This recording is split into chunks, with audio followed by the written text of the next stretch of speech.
before the first light touches the horizon, before the roosters crow, in the fields beyond the drawbridge, before even the guards on the battlements have fully shaken off the grip of sleep.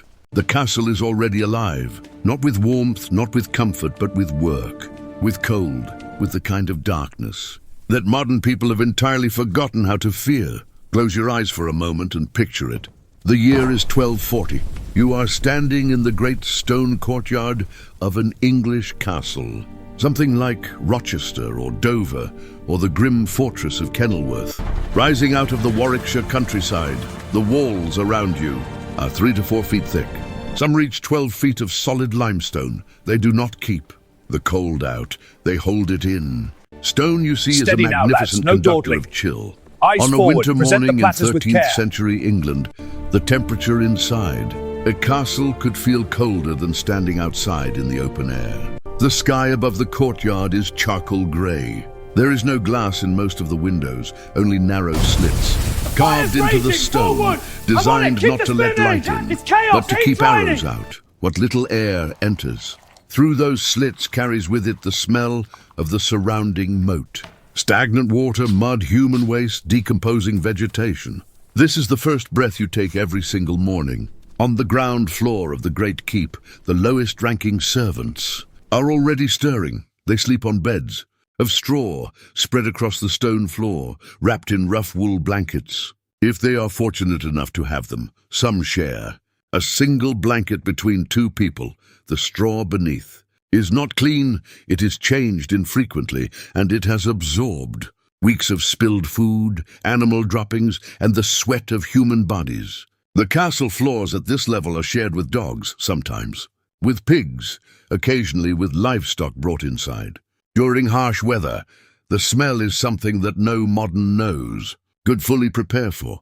Above these lower quarters, rising floor by floor through the keep, the hierarchy of the castle reveals itself. Each level up represents a step higher in social standing, a degree warmer in temperature, a fraction more comfortable in sleeping arrangements. The knights and senior household officers occupy the middle floors. Their beds are actual wooden frames stuffed with wool or horsehair, elevated off the stone floor, an extraordinary luxury by the standards of the era. Their rooms are sealed with heavy tapestries hung across the walls. These tapestries were not decorative in the way we think of them today. They were insulation. Without them, the cold radiated off those stone walls with an intensity that could make sleep nearly impossible. At the very top of the tower, the highest, most defensible, most prestigious position in the entire structure, lived the lord and his family. His chamber would have a fireplace, one of the defining architectural innovations of the high medieval period, before the mid-12th century. There were no fireplaces in castles at all. Heat came from open central fires burning on the great hall floor, the smoke rising loosely toward a hole in the ceiling, filling every room. It passed through with a permanent grey haze that coated the lungs, blackened the walls, and left a perpetual sting in the eyes of every single person who lived there. The invention of the wall-mounted fireplace with a proper chimney was, to the people of the 1200s, what central heating would be to us, a revolution. But even with a fireplace, the lord's chambers were far from warm by any modern standard. Servants would bank the fire with fresh wood before dawn, and the lord would dress in layers of wool and fur while the flames fought a losing battle against the stone. His wife, the lady of the castle, would rise beside him, and together they formed the nucleus around which all of castle life revolved. Life in the castle began at sunrise with the sound of a trumpet from the battlements, the daily signal that the gates were open, that the day had officially started. Immediately, the courtyard filled with motion. Grooms rushed to the stables. Kitchen servants sprinted to light the enormous cooking fires. Stable boys hauled buckets of water from the castle's internal well, a well that every castle was required to have, because when siege came, as it always eventually did, the water supply within the walls was the difference between resistance and surrender. The castle's household could number anywhere from 30 to 100.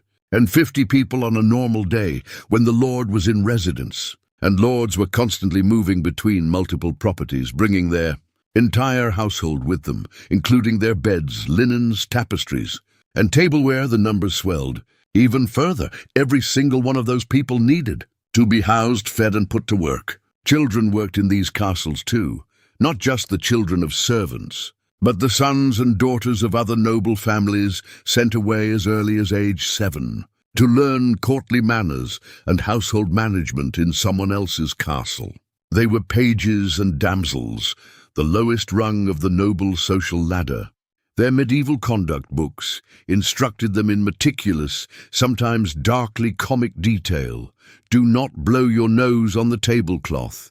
Do not spit on the floor when anyone is looking, and in one memorably specific instruction that has survived the centuries, always be aware of the direction in which you release gas. This was the world of the medieval castle, crowded, cold, smoky and hierarchical to its absolute core, beautiful and brutal in equal measure. And the morning had barely begun. But if the cold and the smoke and the straw-covered floors represent the physical reality of castle life, they are only the beginning of the story. Because the deeper you go into the daily existence of these stone fortresses, the more the romantic image dissolves, and the more the true, raw, astonishing human experience emerges. The cold did not kill most people who lived in these walls. What killed them was far more ordinary and far more terrifying. There is a painting that exists in the modern imagination, a vision of the medieval Great Hall that has been reproduced in films, novels, and television series so many times that it feels almost like memory. Long trestle tables groaning with roasted meats, whole pigs turning on spits above roaring fires, lords and ladies laughing and drinking from golden goblets, while troubadours play beneath vaulted ceilings hung with bright banners. Parts of that image are real, on feast days, and there were many feast days on. The medieval calendar tied to saints' days, royal visits, harvests, and holy celebrations. The great hall of a well-provisioned castle could indeed produce extraordinary quantities of food. The records of Goodrich Castle in Herefordshire, home of the Countess Jeanne de Valence in the late 13th century, show that her household consumed 24,000 herrings in just 3 months. Whole oxen were roasted, venison arrived from the lord's hunting grounds. Expensive foreign spices, pepper, cinnamon, ginger, were deployed not as flavoring in the way we would recognize, but as deliberate theater, as public demonstrations of wealth. To have spiced food was to announce to every guest at your table that you could afford things that most people in England would never see in their lifetime. But pull back the velvet curtain of those feast tables, and what you find behind them is a very different story. For the vast majority of the people who lived and worked inside castle walls, the kitchen boys, the stable hands, the laundry servants, the men who cleaned the garderobes, daily food was a grim and monotonous affair. Bread was the foundation of every meal, but the bread served to servants bore almost no resemblance to the fine white wheat rolls placed before the lord's family. Servants received dark, dense loaves made from barley, oats, rye, or in the leanest times, from ground peas and beans compressed into something that could barely be called bread at all. This bread was not baked fresh each morning. It was produced in large batches and consumed over days, growing harder and darker as time passed, often used as an edible plate, called a trencher, onto which stews and sauces were ladled. After the meal, those trencher plates, soaked through with grease and cooking liquid, were either eaten by the lower servants or tossed to the castle dogs. Meat for the lower ranks, when it appeared at all, was usually salted and preserved. The problem of meat spoilage was deadly. Animals were slaughtered in autumn, and the meat was packed in barrels. By February or March, that meat was often barely edible.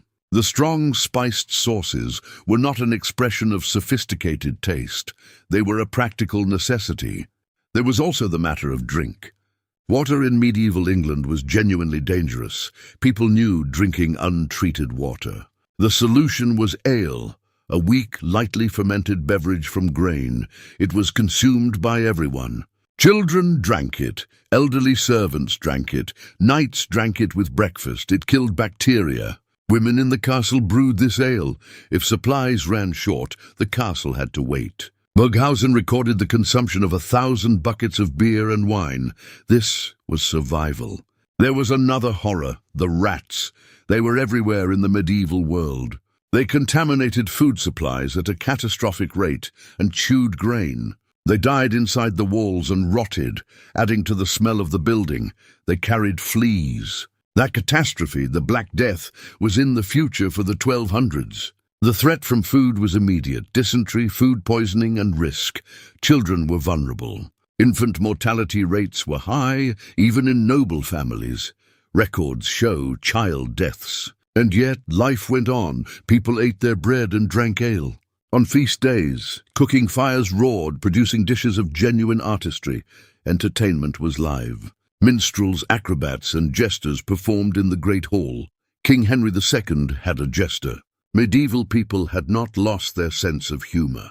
The laughter could go silent quickly. The drums could start and smoke rise. A rider would arrive with news that changed everything. If you were wondering if you could have survived, stay with us. What you have seen is only the beginning. The story will change how you think about stones. I want to hear from you. What has surprised you most so far? Was it the food, the cold? Drop your answer. Let's go deeper. It began almost always with fire. Not inside the castle, but outside it. Columns of black smoke. That smoke was the most dreaded sight. It meant the drawbridge was about to raise. It meant that whatever food, water, weapons, and people were inside were it. A medieval siege was not a battle. It unfolded over weeks, months. The siege of Kenilworth Castle lasted from June to December. 6 months, the same walls, the same courtyard. To understand a siege, you must understand the mechanics of warfare. The attacking force's objective was not to storm the walls. It was nearly impossible. A direct assault was a last resort. Instead, the army surrounded the castle. They cut off roads, poisoned or diverted the water.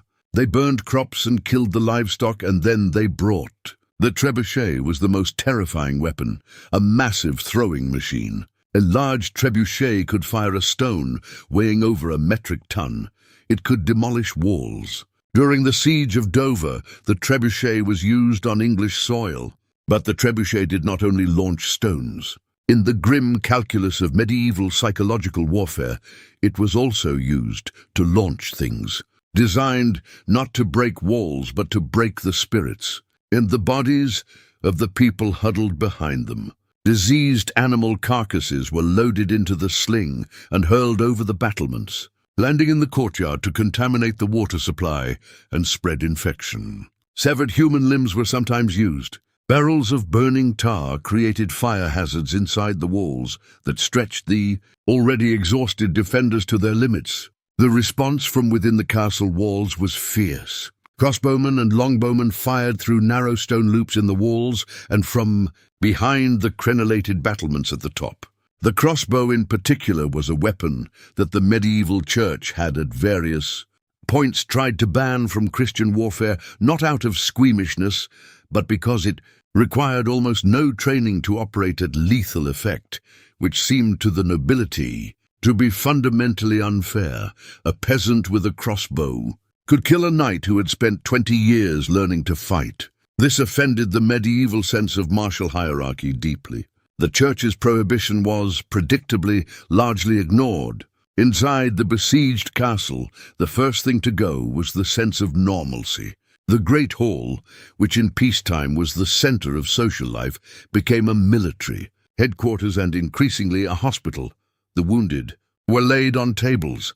The castle's chaplain moved between them, offering last rites as frequently as medical assistance. The castle's water supply, drawn from the internal well that every properly designed castle maintained, was jealously rationed. Cooking fires were reduced to the minimum needed to prevent food poisoning in the increasingly desperate stores. The records from the Kenilworth siege of 1266 describe what happened as the months stretched on and the garrison's supplies collapsed. The defenders began eating their horses.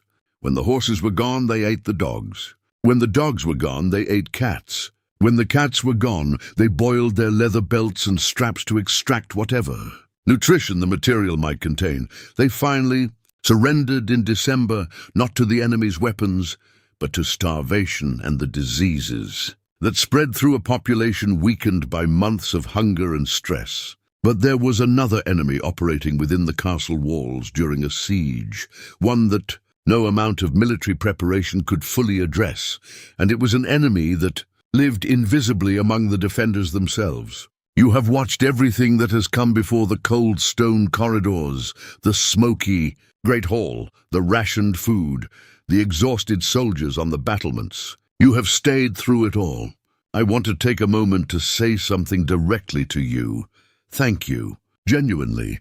The fact that you are still here, that you care enough about this history to stay for the whole journey, means everything. And I want you to know the most extraordinary part of this story is still ahead. What comes next will change the way you see these ancient places forever.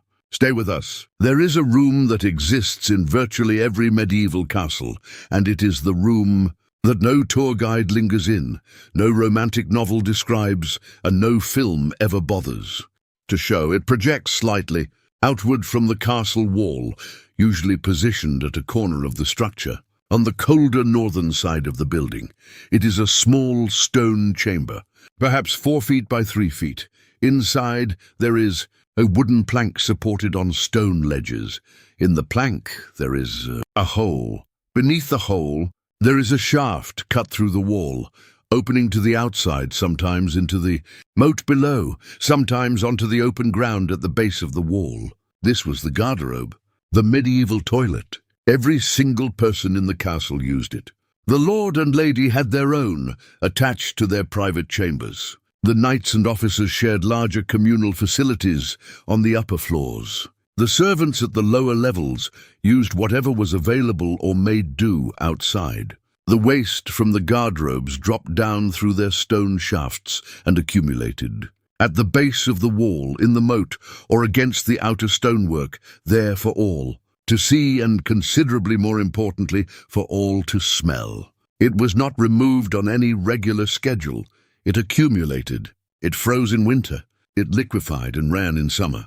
The connection between human waste and disease would not be scientifically established. For another 600 years, medieval people were not ignorant. They could see perfectly well that people who drank contaminated water became ill, and they had developed practical workarounds, like the widespread consumption of ale, but the deeper mechanisms of bacterial and viral infection were entirely invisible to them, and so the same water that servants drew from the castle well for drinking and cooking was the same water that absorbed runoff from the waste accumulated against the castle walls.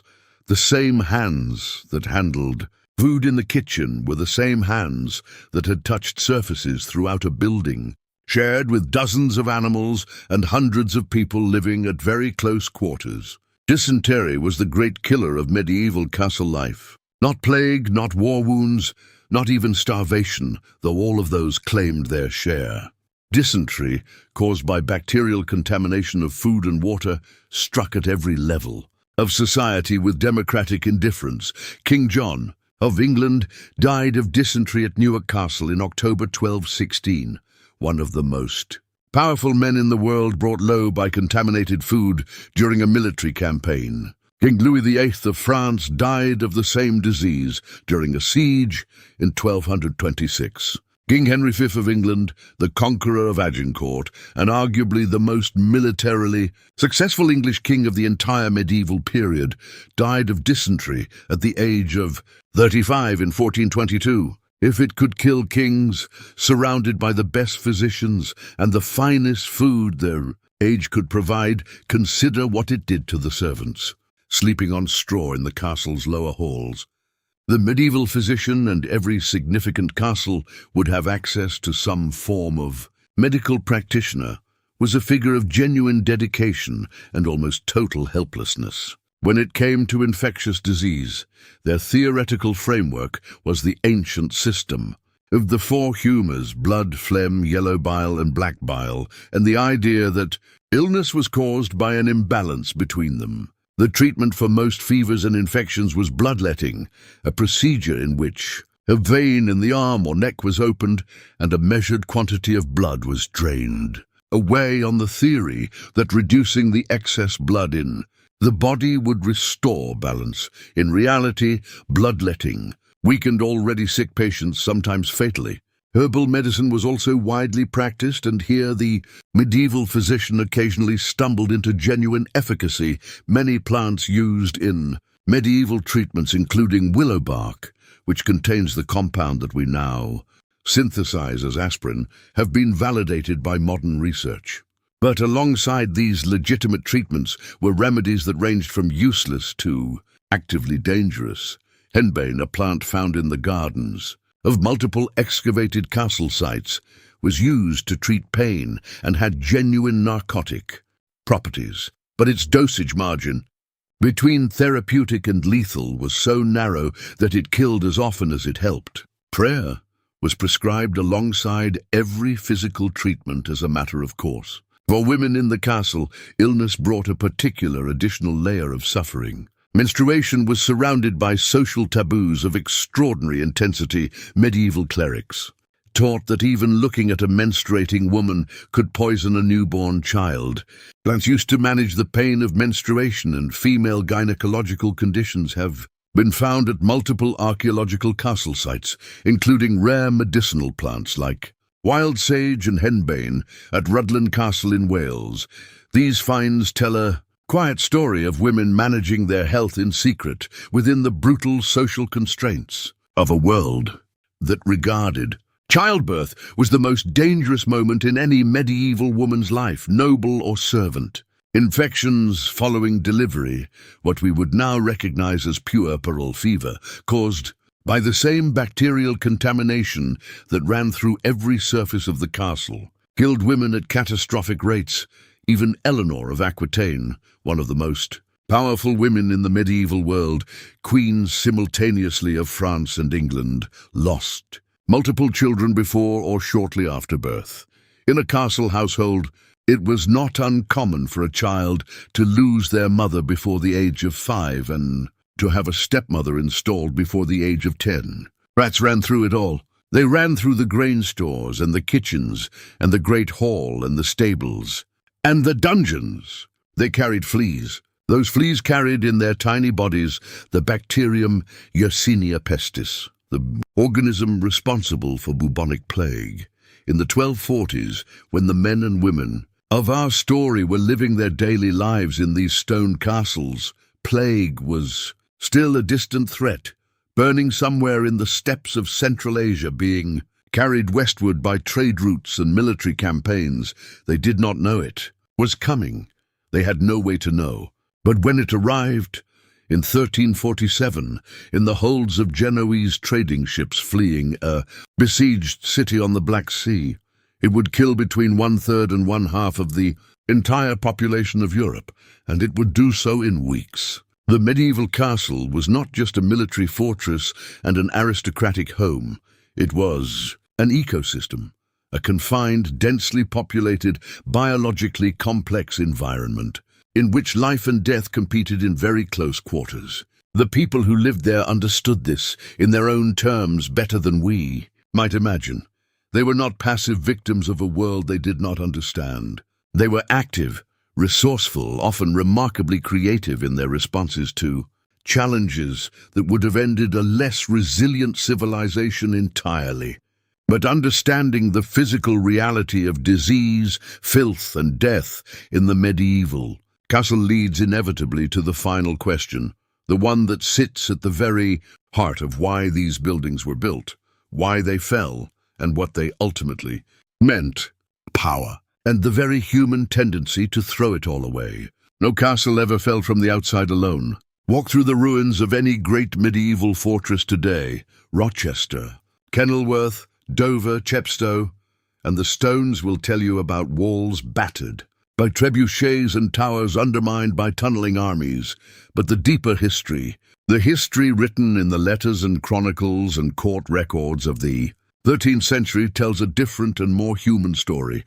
Again and again, the decisive moment in the fall of a castle was not the breach in the wall. It was the betrayal behind it. The medieval castle was, at its core, a political instrument. It was built to project power, to tell the people of the surrounding countryside as clearly and permanently as stone could communicate that someone owned this land, commanded this road, controlled this river crossing. The Norman kings who spread castle building across England after 1066 understood this with complete clarity. William the Conqueror built a castle at Hastings before he had even won the Battle of Hastings. He built the Tower of London within months of his coronation, positioned so that its shadow fell across the city, a permanent reminder to the Londoners below that their new king was not someone who could be ignored. Over the following 150 years, the Normans built approximately 1,000 castles across England and Wales, 1,000 stone declarations of dominance, planted in the landscape like flags. But the very thing that made castles instruments of power made them targets of ambition, and the men who built them and the men who inherited them discovered again and again that the most dangerous threat to their power did not come from outside the walls.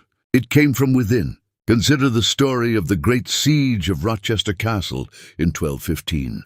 King John, one of England's most embattled monarchs, faced a baronial rebellion that would ultimately produce Magna Carta. The rebels seized Rochester Castle, a critical fortress on the road between London and the English Channel, and garrisoned it against the king. John responded with characteristic ferocity. He assembled a siege force, brought up his engines, and began the slow work of breaking through those massive Norman walls. When conventional assault failed to bring down the southeastern tower, John ordered his engineers to mine beneath the foundations, to dig a tunnel under the corner of the tower, shore it up with timber props, and then burn the props out from underneath. The fuel he chose for that fire was the rendered fat of 40 pigs, specially requisitioned from the surrounding counties. The tower collapsed. The garrison held the rest of the castle for weeks more before finally surrendering. Not to John's weapons, but to starvation. Rochester fell to a king willing to burn pig fat under stone foundations. But the more common pattern of castle betrayal was quieter and more personal. A lord away on crusade, gone for years, relying on a constable to administer his estate, and returning to find that constable had made his own arrangements with a rival power. A garrison underpaid and undersupplied, whose loyalty evaporated the moment a better offer appeared. A servant who knew where the postern gate was, and who knew which guard drank too, heavily to notice a quiet opening in the night. The medieval chronicles are full of these stories, told with a mixture of horror and dark fascination that the writers themselves clearly could not suppress. They describe men disguising themselves as merchants or pilgrims to gain entry to a castle. They describe letters forged in the name of a lord's sovereign, ordering the garrison to stand down. They describe the extraordinary case of a small number of men talking their way into a defended position simply because the defenders did not realize that the men they were welcoming had quietly changed sides in the night. Women, too, played extraordinary roles in the political drama of the medieval castle, roles that the history books have often underplayed, but that the actual documentary record makes unmistakably clear. When lords were away at war, on crusade, attending court, or simply dead, it was the lady of the castle who ran the estate, sealed legal documents, managed accounts, administered justice to the surrounding community, and in the relatively rare cases of actual military threat, organized the castle's defense. Joan de Valence, Countess of Pembroke and the Lady of Goodrich Castle, managed the administration of a complex lordship with nearly 100 servants and an estate spanning multiple counties while her husband was frequently absent. Her seal, The physical stamp she used to authenticate legal documents survives to this day, a small piece of engraved metal that carries within it an entire story about the reality of women's power in the medieval world. But power in the medieval world was always provisional, always contingent on health, on loyalty, on the continued goodwill of a king whose own grip on his throne was never guaranteed. The great lords who built and inhabited these castles knew at some level that they rarely articulated that the stones beneath their feet were not permanent. The feudal system that gave the castle its social meaning began to erode through the late 13th and 14th centuries, slowly at first and then with gathering speed. The introduction of paid professional soldiers undermined the system of military obligation that castles had been built to enforce. The growth of trade and towns created new centers of power that did not require stone walls to project authority. And then, in the middle of the 14th century, the Black Death arrived and killed, in some regions, nearly half the agricultural labor force on which the entire feudal economy was built. Castles did not disappear overnight. They adapted, becoming more comfortable, more palatial, less purely military in their design. The Great Quadrangular castles of the later medieval period, like Bodiam in East Sussex, built in 1385, were designed as much to impress as to defend, with large windows, comfortable private apartments, and elegant proportions that spoke more of architectural ambition than military necessity. By the time cannons became genuinely effective siege weapons in the late 14th and early 15th centuries, the writing was already on the wall for the medieval castle as a military proposition. Stone walls, no matter how thick, could not long withstand the impact of iron shot fired with the force of burning powder. The last great medieval castle sieges in England took place during the Wars of the Roses in the 15th century. Bitter, protracted affairs that demonstrated both the enduring defensive value of a well-provisioned fortress and the ultimate futility of stone against gunpowder. After that, the great age of the castle was over. The buildings did not vanish. Many continued as aristocratic residences. Some became administrative centers or prisons. Others were simply abandoned and left to the slow, patient work of weather and time. And yet here they stand, 800 years after the men and women of the 1200s woke every morning in their cold stone rooms and went about their extraordinary, difficult, fully human lives. The walls remain, the stones that absorbed the smoke of 1,000 cooking fires that were stained by blood. During sieges that felt the weight of generations of human footsteps still rise against the English sky. Kenilworth, where the starving garrison finally surrendered in December 1266 after 6 months of resistance. Rochester, where King John burned pig fat to bring down a tower and then went home to die of dysentery. Dover, which withstood 2 sieges in 2 consecutive years and was never taken.